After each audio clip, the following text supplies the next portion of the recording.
I really love motorcycling and I would like to take my DJI Mini 2 drone with me on my trips and make some nice footages. I wanted to check it out, how fast can a little drone follow the motorcycle.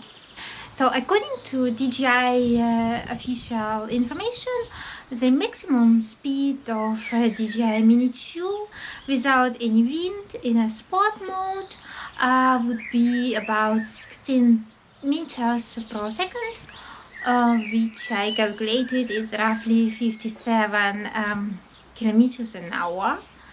So it's not that bad. However, when I've tested it, it was windy, and I've tested it in normal and in sport mode. It didn't have much difficulty to follow the motorcycle between 20 and 30 kilometers an hour, even in normal mode. So it was even faster than the motorcycle.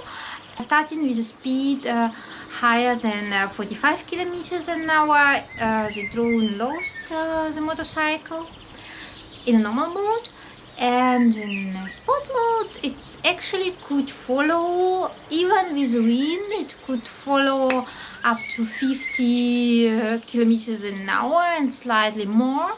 In fact, it was faster than I expected to be, and I think it works pretty well. Thanks a lot for watching, and let me know what's your experience.